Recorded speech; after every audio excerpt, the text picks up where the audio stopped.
We've heard quite a bit about marketing and sales alignment today, right? It's been a topic of discussion pretty much every presentation. But a lot of people see that as sort of the end goal, but the reality is that it's really just a starting point, right? That's the foundation for your success as a marketing and sales organization. So what I want to talk to you about today is how we at Vidyard structured ourselves post-marketing and sales alignment to be able to accomplish some really cool things. So,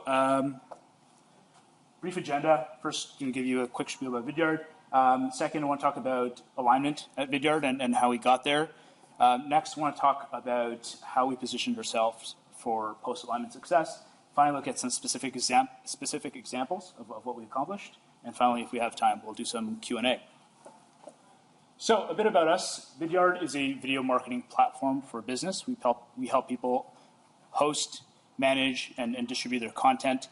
We provide analytics at the individual viewer level and then tie that to your contact databases in your marketing automation platform and in your CRM to help you sell and market better.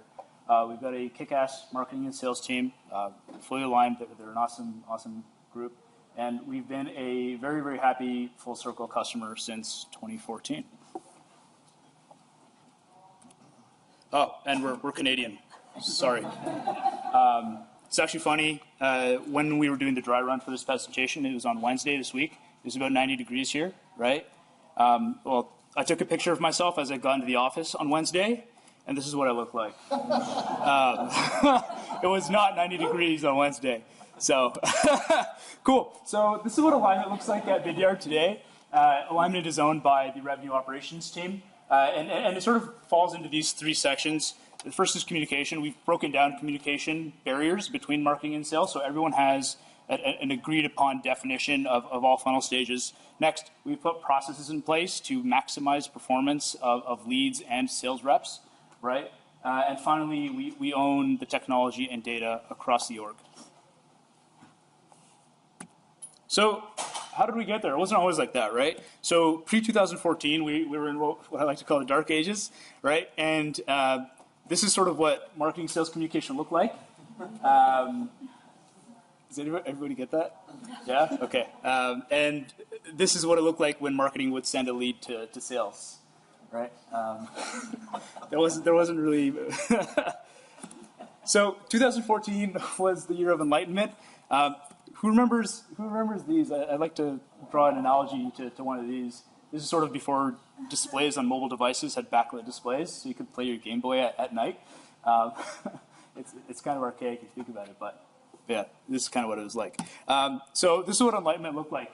So we implemented marketing automation, Pardot, and Full Circle in 2014, and this is really the turning point for communication at Vidyard. So with Full Circle, we were able to not only have an agreed upon definition of funnel stages, but we also had the instrumentation to back it up, right? And so that's really important because if you don't have instrumentation, you can't measure things. And if you can't measure things, well, then there's no accountability, right? And so as a side note, if I actually wasn't the person who bought Salesforce at Vidyard. That was made. That purchase was made quite a while before I joined. But if I'm ever in the position to buy Salesforce again, I would not do it without Full Circle. Cool. So we're aligned, right? Yay. Post alignment. So we sort of reached this promised land, right? Using Full Circle and having a map and all these other technologies, we were really able to put together the processes and the communication to drive the revenue engine forward. But something really interesting started to happen after that was accomplished. We started working on a bunch of really impactful internal projects that when we shared outside the company, people's minds were blown. They're like, how's a company your size able to do these kinds of things, right? And we were pushing our data, our processes, and actually in the process of pushing the envelope, we broke quite a few things. So I would like to take this opportunity to formally apologize to the Full Circle team. There was a moment in September last year where I'm pretty sure we gave some people heart attacks. So I apologize, but think things are okay now. So I'm going to try to break down what it was, or what makes Vidyard a place that fosters innovation in the revenue operations group. So I'm going to go through some innovation levers, if you will. So these are the four. So looking at, I'm going to go into each of these in depth in a moment, but just as an overall view, culture and values of a company obviously very important. The exposure you have as a revenue operations team, the talent on your team is key, and finally having a testing and experimentation framework. So those of you who know Vidyard know that we have a pretty awesome culture. However, it took us quite a while to define it, right? And it wasn't until like mid last year until we had a concrete definition. And this is what we came up with: winning with experience. And so what this means is providing an amazing experience for not only our customers and prospects, but people inside the company as well. And so this is applicable to everything from onboarding of a new sales rep to in our case, helping an account executive deliver the most value possible to the business, right? And this is something we live by at Vidyard, and ultimately, I think it boils down to just having empathy for the people that you work with, right? Just being able to understand what they're going through and taking action to improve their experience. So next, there we go. As a revenue operations team, in an aligned organization, you've got incredible exposure to information and technology, right? You think about all the data, the processes, the issues, and roadblocks, and all the tech that you can leverage, right? All this stuff is sort of at your fingertips. And some of the things that we do to further maximize visibility, we shadow reps and marketers, right? When there's certain processes that we're looking at, we'll say, hey, show me how you dedupe leads, right? And we'll sit down for an hour and we'll shadow 5 or 6 SDRs. We meet with sales leadership regularly. We have weekly go-to-market meetings. And finally, we have monthly postmortems. This is a meeting that the revenue operations team hosts. It's attended by the entire C-suite of the company as well as most senior management in both sales and marketing. And we tear apart the previous month's performance and identify any issues together so we can move forward. Next, talent. So it's one thing to identify these issues and these opportunities, but if you don't have the skills to do it, I don't know what to say. I guess you could go hire a consultant or something. But for us, on our team, this is what our revenue operations team sort of looks like.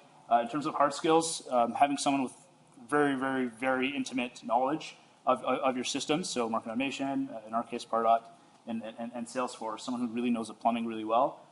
That's Michael Griebenow, by the way. Some of you might know him. He's a great guy. Technical perspective, that's myself. I know how to code. I taught myself.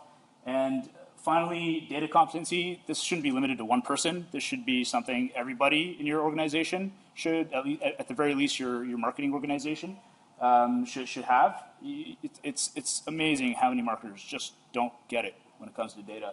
Basic data competency is critical.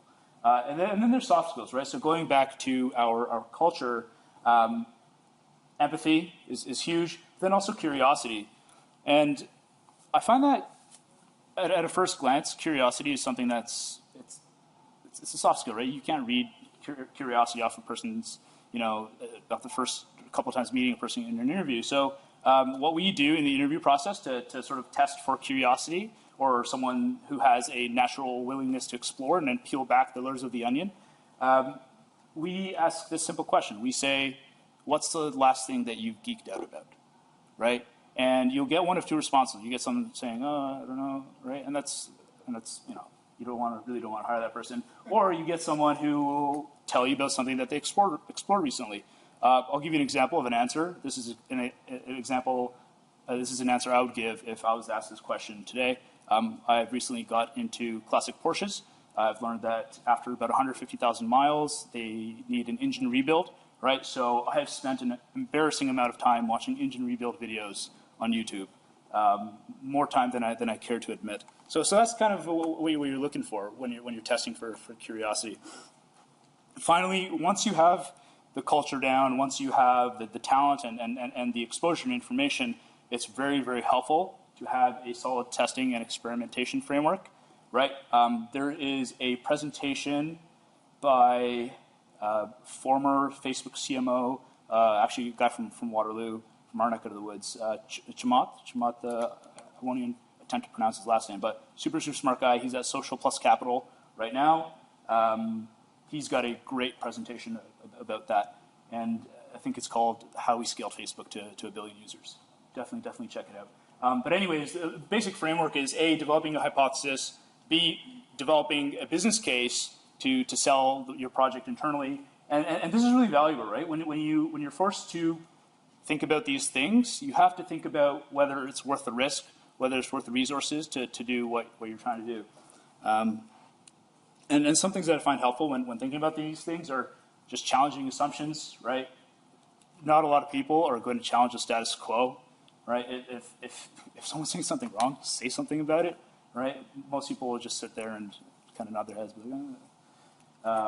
Again, take risks, be brave, don't be afraid to speak out, don't be afraid to question processes that are already in place. And finally, build trust. Full Circle has been especially important to us in building trust because if you go back to one of my earlier points about having that agreed upon set of funnel stages, but then also the instrumentation to back it up, that builds a lot of trust within the organization, right? If you say you're going to increase MQL to SEL conversion rate, if you don't have instrumentation to back that up, then no one's going to believe you if you say, oh, we increased by 15%. Well, how? How do you measure that? So Full Circle is really instrumental in building trust for the marketing team across the organization. So getting into some examples now, some of the mad science we've been working on. Does anyone know? Get that reference? Beastie Boys, Intergalactic? Fantastic track. Cool. Okay, so first example, automated enrichment. So we know what our customers look like, right? We know what the sort of demographic is. We know what technologies they use. And we have these fields all in Salesforce, but oftentimes when an MQL comes in, those fields are blank, right? The sales rep has to go out and do research. They have to go to the website, use something like Ghostery or Datanyze, the little browser extension, and see, oh, does this person have Eloqua? Sure, let me now reach out to them. There's a lot of time spent doing this, and that data was inconsistent on MQL. Sometimes it was there if that lead had been worked by a rep previously. Most of the time it wasn't there. So we realized that we could build out some automated technology to go out and crawl an MQL's website. Like if there was a website on, we'd be able to get it from the email or through some other means. If an MQL comes in, there's a website on the record. We were able to send a web crawler out to their website, see what market automation they're using, what video platform they have, so on and so forth. So we built this homegrown enrichment, and all this data gets onto the record, gets put back onto the record before a sales rep even has a chance to see it, right? So it's nearly instantaneous. So we've built this homegrown enrichment system. Obviously, huge impact on conversion and efficiency because it prevents reps from having to spend a ton of time doing research, and it helps them focus on leads that are of high value. And finally, it's huge for our data quality, right? And this sort of feeds into our second project, and this one is very near and dear to my heart. I'm very proud of what we've been able to accomplish here. And this is real-time predictive lead scoring. So imagine you're an SDR, right? Imagine you're an SDR from Full Circle, right? After this event, they're probably going to have like 100 leads in their queue to follow up on. It's not easy to do that, right? There's no way for them to prioritize those, and we know this has been proven time and time again that velocity is critical, right? The faster you follow up with a lead, the better chance of it converting, and it's often down to minutes, right? Also, we as a revenue operations team made the observation that reps are making tens of thousands of these MQL to SEL decisions, right? If you think about the way they make these decisions, it's based on consistent criteria. They're using the same data points again and again and again to make these decisions. And finally, these decisions are binary. An MQL either becomes an SAL or it doesn't. And these set of factors makes this scenario a perfect candidate for machine learning.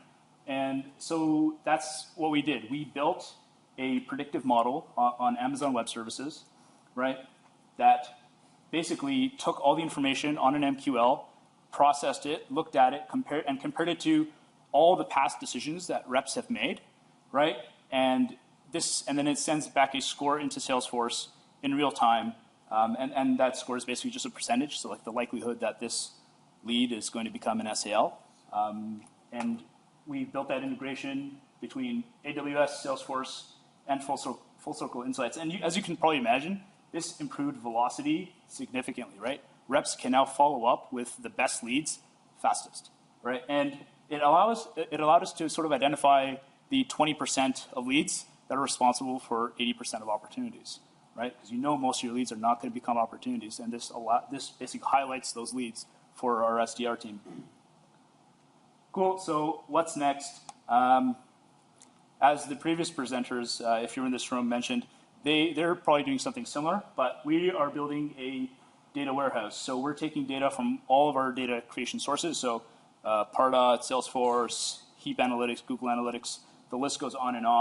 And we want to align that data. And not only do we want to align it, we want to break free of the native reporting that exists. So Salesforce is great for basic reporting, but as soon as you want to do something complex, you just can't do it, right? You need to bust out Excel, and Excel is, well, it's very manual, and it's hard to maintain, especially if you're doing something like weekly reporting. It's a bit of a pain in the ass, right? So some of the use cases, does everybody understand how these work? I feel like there's a lot of like mysticism around this. It's actually very simple. Basically, you buy, there's a couple pieces of software, and it's incredibly cheap, by the way. You buy a piece of software called an ETL, extract, transform, load, that takes data from your platforms, puts it into Amazon RDS, which is just a warehouse, costs like $100 a month. It's very cheap. And then you put a BI tool in front of it. So whether that's your Tableau or your Looker or your Chartio, Periscope, so on and so forth. And that's all there is to it, really.